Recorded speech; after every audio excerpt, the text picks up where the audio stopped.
right, so we're going to review the parts of the abdomen here on this little kitty cat. Starting off on your abdominal list, we had the diaphragm, and the diaphragm is the muscle here that separates the chest from the abdomen. So it goes the entire distance across here. Then looking at our digestive system, the first part on our list here is the greater omentum. You can see our greater omentum here. This serves as a protective layer over the intestines. The greater omentum attaches to the stomach at the greater curvature of the stomach. The lesser omentum attaches to the lesser curvature of the stomach. So this entire thing here is the stomach. There are multiple parts of the stomach. They're a little harder to pinpoint on a live specimen like this, but you will be responsible for knowing those parts later on a paper style quiz. So following the stomach, coming down through the pylorus sphincter of the stomach, we enter the first part of our small intestines. And this is the duodenum. The duodenum is the first part of the small intestine. It's where a lot of important digestion processes start. Our pancreas, which is here next to the duodenum, empties here. And there's a little bit more pancreas up underneath the stomach. I think about this pancreas kind of looking like chewed bubble gum. You have the head of the pancreas and then the tail. And it empties here into the duodenum. Also emptied into the duodenum is the bile duct, the main bile duct. And that is a duct that comes from the gallbladder, which is going to be this tiny little bladder pouch right here. It connects down through the liver and into the duodenum. This is all liver right here. Multiple lobes. Continuing with our digestive tract through the duodenum, most of our small intestine is made up of the jejunum, which is all in my hands here. You can see the webbing that holds that together is called the mesentery. The mesentery provides blood flow to the intestines. You can pick up the nutrients and take them back to the rest of the body. I continue to follow my small intestines, the jejunum, down. It connects to the large intestine. Where it connects to the large intestine, kind of a little interesting shaped junction here. The last part of our small intestine is called the ileum, right here. Anytime I'm trying to show you where the ileum is, I'm always going to make sure you can see the part of the large intestine here. I always say that it looks like the small intestine and the large intestine got glued together by a kindergartner, right? It's kind of a funky shape to it. This small little pouch here at the beginning of the large intestine is the cecum.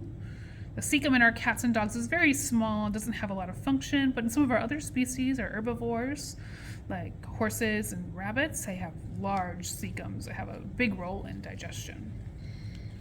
Then the next part of our intestinal system here is the colon, and that makes up a good chunk of our large intestine here.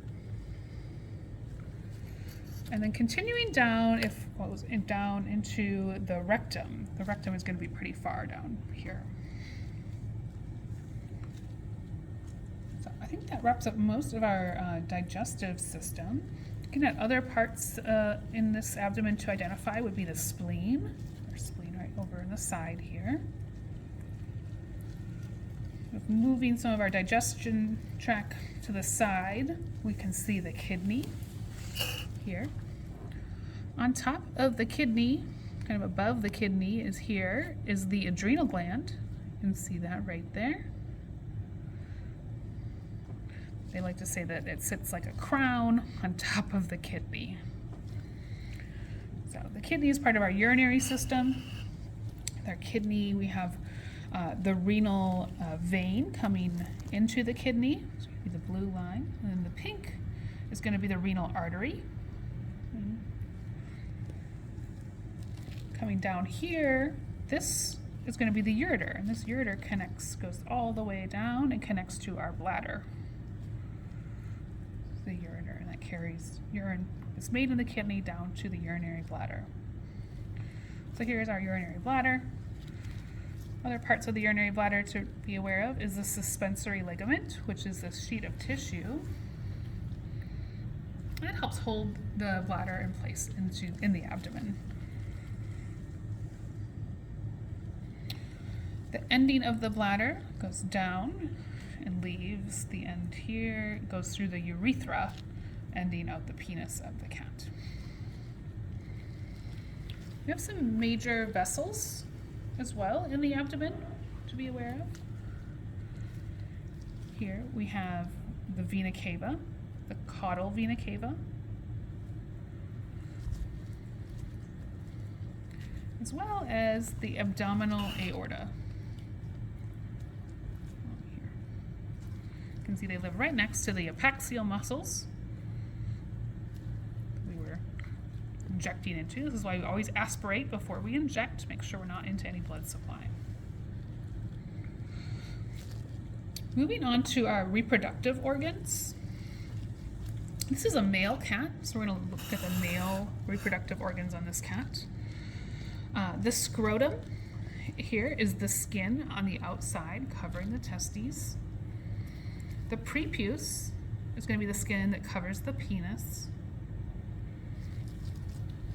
We've then excised one of the testes here. You can see it's been pulled out. So this is the testy. Within the testy on the top, you can see the epididymis, along with the vas deferens going down towards the urethra. And we have our spermatic cord. The spermatic cord extends from the testes into the abdomen. You can see it from here as well. And kind of slide that back and forth.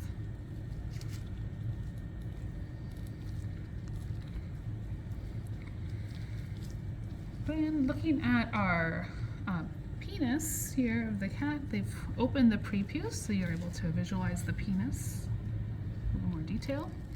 The urethral opening is at the end of the penis. The prostate glands are sometimes hard to identify, but cats and dogs do have prostate glands, and these normally live in this area. Again, the glands, sometimes they just turn out to be little mush, and we can't really see them super well. They should be in this area.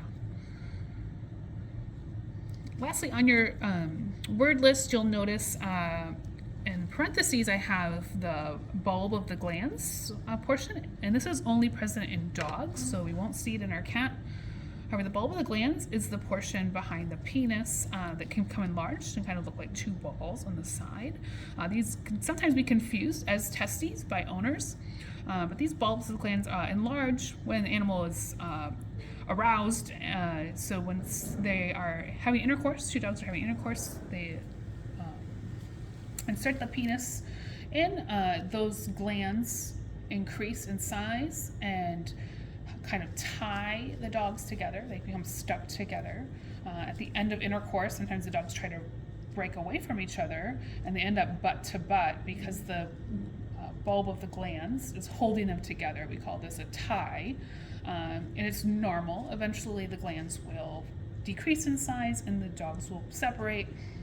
It's important not to try to pull them apart because it can cause tissue damage to the male or the female.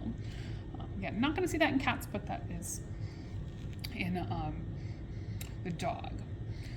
Lastly, I just want to make sure we've got a chance to look at the abdominal muscles on our cat here. On the outside, we see the external abdominal obliques. Down the middle is the rectus abdominis. When we open up and look on the inside, we still have the rectus abdominis here in the middle. Think about these being like the six-pack of the abs. And then on the inside, we're looking at the transverse abdominis.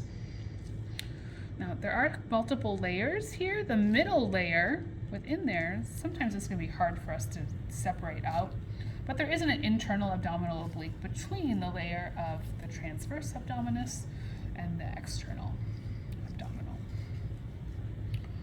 All All right, so I think that pretty much wraps up our little kitty cat abdomen.